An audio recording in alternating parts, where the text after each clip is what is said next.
Cockroach जनता party सरकार से सवाल पूछ रही है और लोग भी कॉकरोच जनता पार्टी से भी सवाल पूछ रहे हैं कि कॉकरोच जनता पार्टी बनाया किसने है, कॉकरोच जनता पार्टी के पास इतने फॉलोअर्स इतनी जल्दी कैसे आ गए, क्या ये पाकिस्तानी है, पेड बॉट्स हैं, क्या ये आम आदमी पार्टी की टीम भी है, वगैरह वगैरह बहुत सारे सवाल पूछे जा रहे हैं। पूरा डिटेल्ड एपिसोड बनाकर रखा है, देख लीजिएगा।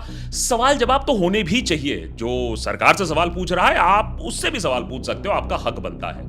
लेकिन एक सवाल जो मेरे ख्याल से सबसे इंपॉर्टेंट है और वो कॉकरोच जनता पार्टी के इतने रैपिड पॉपुलैरिटी से लिंक्ड है कि जब आपने इतनी पॉपुलैरिटी गेन कर ली है, 20 मिलियन फॉलोअर आपके पास हो गए हैं, तो इसका नेक्स्ट स्टेप क्या है? क्या हम श्रीलंका, बांग्लादेश, नेपाल के तरह और स्ट्रीट प्रोटेस्ट देखेंगे, वायलेंस देखेंगे, आगजनी के इंसिडेंट्स होने शुरू हो जाएंगे? ये कॉकरोच जनता पार्टी से सवाल बहुत बार पूछा जा रहा है कि अब क्या जेन जी नेपाल के तरह, बांग्लादेश के तरह एक्ट करेगा? इस सवाल का जवाब कॉकरोच जनता पार्टी के पास नहीं होना चाहिए, न कि युवाओं से यह सवाल पूछा जाना चाहिए। यह सवाल बीजेपी सरकार से पूछा जाना चाहिए। समझाता हूं कैसे।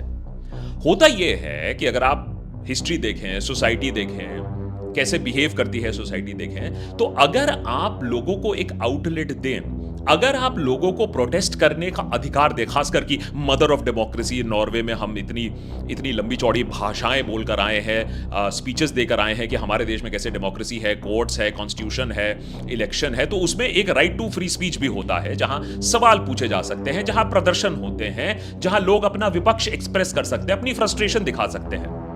क्या सरकार ये फ्रस्ट्रेशन को एक्सेप्ट करती है?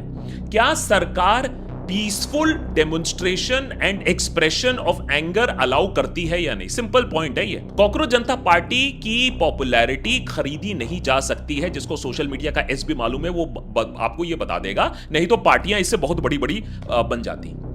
सवाल अब यह है कि जिस तरीके से सरकार ने नेशनल सिक्योरिटी का जुमला पहनाकर ये जो ट्विटर अकाउंट को बैन कर दिया कॉकरोच जनता पार्टी का, क्या अब इंस्टाग्राम भी बैन हो जाएगा? इसको रिकॉर्ड करते समय अभी भी इंस्टाग्राम चल रहा है।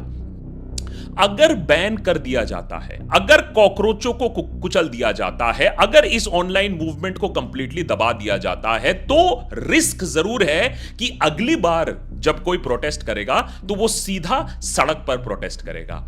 इसीलिए सरकार को भी अब थोड़ा सा सोचना होगा, गिरबान में झांकना होगा कि वो कर क्या रही है।